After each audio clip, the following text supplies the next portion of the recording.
I'm Kat Focus, and this is News Recap. No fluff, straight to the point. At least 2 people dead after an attack outside a synagogue in Manchester, England. The names of 3 people killed in a North Carolina bar shooting have been released. Trump administration is canceling billions in climate and city projects. A 13-year-old girl drove drunk and crashed a stolen car. The federal government shutdown is now on its second day with no deal in sight and plenty of finger-pointing to go around. President Donald Trump says he's meeting with Budget Chief Russ Vought to review which programs should be cut. The White House has already moved to freeze or cancel billions in projects in Democratic-leaning states, adding more pressure. The Senate took Thursday off for Yom Kippur. Senators remain split over a House bill that would fund the government for 7 weeks.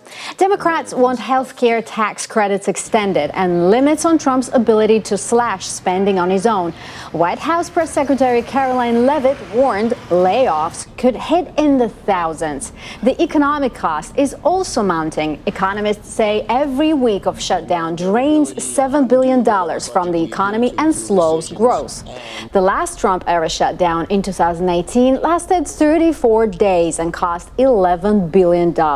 So far, this fight is shaping up to be just as messy and potentially just as expensive.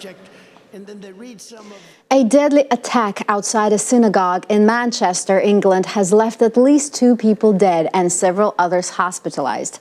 The attack happened on Yom Kippur, the holiest day in the Jewish calendar. Police say the suspect used a car to ram into people and then carried out a stabbing. He was wearing a vest that looked like it could be an explosive device and was shot dead by officers. Authorities have declared the incident a terrorist attack, and 2 people have been arrested. Worshippers and synagogue staff acted quickly, stopping the attacker from entering the building. According to the police, their actions likely saved lives. UK Prime Minister Keir Starmer returned early from Denmark to lead an emergency government meeting. Officials, including King Charles and France's President Macron, expressed shock and offered support to the Jewish community. The attack comes amid a rise in anti-Semitic incidents across the UK. Police are increasing security at synagogues nationwide as they continue to investigate the suspect and the events leading up to the attack. 2 Delta regional jets collided on a taxiway at LaGuardia Airport in New York on Wednesday night. A flight attendant was injured and both planes were damaged. One plane with 32 people was getting ready to fly to Roanoke, Virginia, when its wing hit a plane arriving from Charlotte, North Carolina, carrying 61 people. Delta called it a low-speed collision. The flight attendant hurt her knee and was taken to the hospital. No passengers were injured. The National Transportation Safety Board is investigating. Both planes' flight recorders have been recovered. The FAA said air traffic control had told the Virginia-bound plane to wait and give way to the other aircraft. Experts say pilots must watch their wings while taxiing, even at slow speeds, and night conditions can make it harder. Delta confirmed it is working with authorities to review the incident and apologize to passengers. Hotel rooms were provided and flights rebooked. Both planes are CRJ 900s operated by Endeavour Air. The names of the 3 people killed in a North Carolina bar shooting over the weekend have been released. Authorities say 36-year-old Solomon Banjo, 64-year-old Joy Rogers, and 56-year-old Michael Durbing were shot at the American Fish Company in Southport on Saturday night. 5 others were injured. Rogers have recently moved to Southport with her family. A prayer vigil is planned for Saturday at the Southport waterfront to honor the victims. The accused shooter, 40-year-old Marine veteran Nigel Edge, appeared on court on Monday.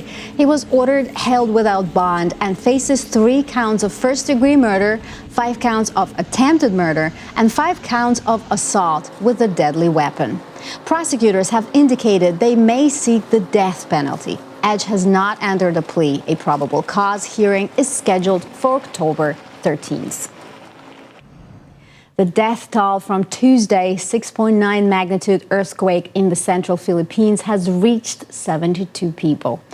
Authorities say all missing people have now been found and search operations are complete. 3 more bodies were recovered overnight from a collapsed hotel in Bogo City, near the quake's epicenter.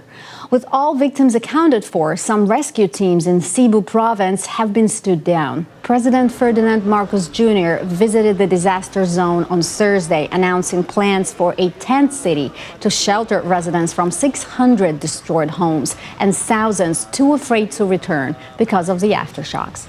He promised utilities and cash aid for families who lost their homes. The quake injured nearly 300 people and displaced about 20,000. Officials say more than 110,000 people across 42 communities will need help rebuilding. Healthcare services remain limited, with patients treated in tents outside the provincial hospital. The Philippines lies on the Pacific's so-called Ring of Fire, a seismically active area prone to earthquakes and other disasters.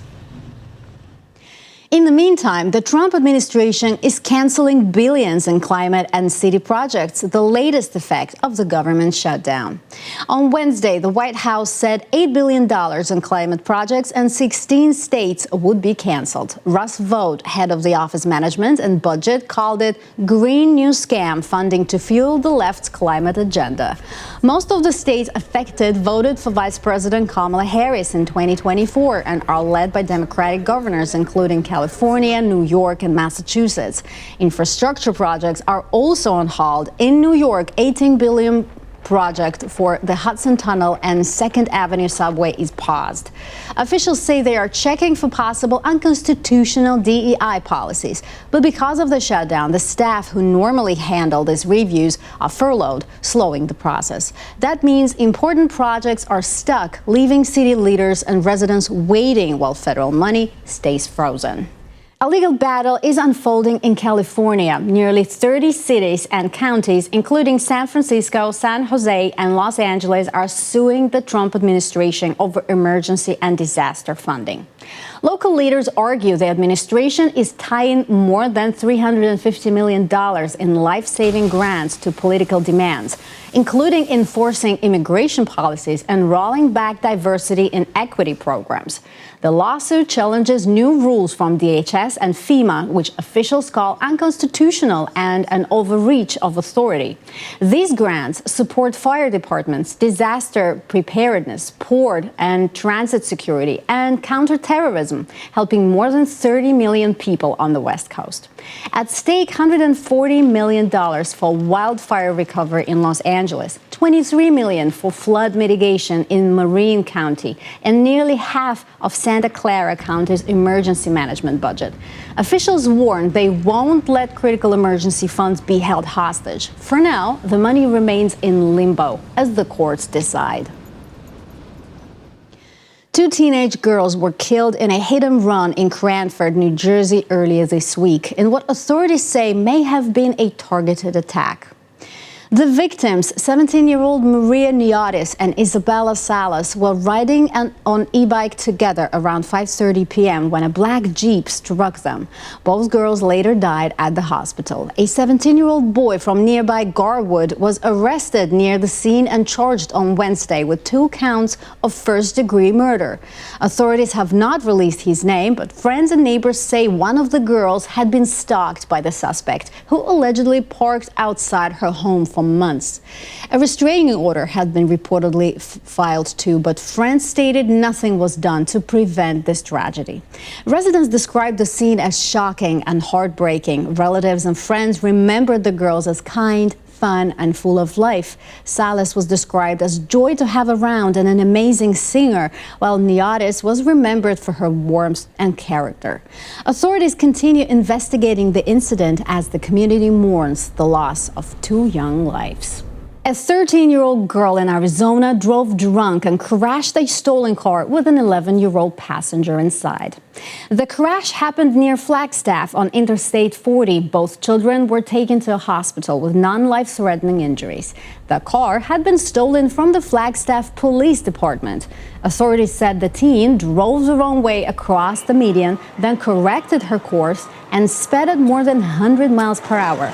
She hit a guardrail, rolled the car multiple times, and smashed into a tree. The impact was so strong that the steering wheel broke off and was thrown about 50 feet from the crash site.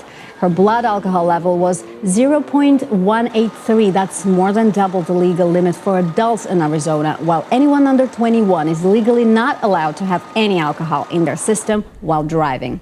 The 13-year-old will face DUI charges. A new report finds Stephen King is the author most likely to be banned in U.S. schools. PEN America, a nonprofit that defends free expression and monitors censorship, released its annual report, Banned in the USA. It tracked over 6,800 books removed during 2024-2025 school year, down from more than 10,000 the year before. King's books were removed 206 times, including Carrie and The Stand. The most banned single book was Anthony Burgess' 1960 dystopian classic, A Clockwork Orange, removed 23 times. Other frequently banned books include Patricia McCormick's Sold, Judy Blume's Forever, and works by Sarah J. Maas and Jodi Picoult. Most bans came from Florida, Texas, and Tennessee. States like Maryland and New Jersey have laws that limit books removals. Books are often banned for LGBTQ+ themes or race-related content. PEN America notes that many were pulled not because of complaints, but to avoid possible controversy.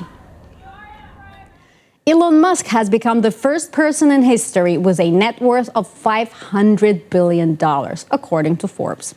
The Tesla and SpaceX CEO passed the $500 billion mark on Wednesday, putting him about $150 billion ahead of Oracle co-founder Larry Ellison. Musk's wealth has grown rapidly in recent years, $24.6 billion in 2020. $100 billion later that year, $200 billion in 2021, $400 billion in 2024, and finally now $500 billion. Tesla's stock rose nearly 4% on Wednesday, adding about $9 billion to Musk's fortune. His 12% stake in Tesla is worth roughly $191 billion. SpaceX adds $168 billion, and his XAI stake is around $60 billion. A proposed Tesla compensation plan could make Musk the world's first trillionaire by 2033. If the plan goes through, he could get up to 12% of Tesla's stock worth up to $1 trillion if the company meets big targets over the next decade. Musk says the plan isn't just about the money, obviously, but about keeping control of Tesla to ensure safety as the company grows and develops new technologies. There's a chance we'll finally have answers about what happened to Amelia Earhart. Researchers from Purdue University say an object in a lagoon on a remote South Pacific island could be her lost plane. Earhart and her navigator disappeared in 1937 while trying to fly around the world. Speculations about Earhart's disappearance generally fall into a few main categories. She crashed and died at sea. She died as a castaway on a remote island. She was captured by Japanese forces, or she faked her own death and disappeared from public life. Their plane was never found until now. The object in question sits in a shallow lagoon, and satellite images show it's been visible since 1938. Purdue researchers will inspect it in November using cameras, sonar, and magnetometers, and may lift it from the water to identify. And if confirmed, the university hopes to bring the plane home, fulfilling Earhart's original plan. An unusual prankster has been operating in Bucks County, posting viral TikTok videos showing alleged public urination at schools and other local sites. The account, calling itself Bucks County Pisser, has attracted thousands of followers in just a few weeks. The videos posted between September 6th and 23rd appear to show the person outside various high schools and landmarks. Most clips feature a snippet from the TV show Dexter with the line, "Tonight's the night, and it's going to happen again and again." Police and local school officials say they are aware of the videos but have not launched any formal investigation. It is unclear if the liquid in the clips is actually urine, and some videos may be staged. Similar content has appeared at Penn State, Temple University, and other locations across Pennsylvania. Authorities urge the public to report any unlawful activity and stress that pranks should not endanger anyone or violate the law. And that is all for now. The top stories of the day, no fluff and straight to the point. Don't forget to subscribe, like, and drop a comment. I'm Kat Pokras, and I'll see you next time.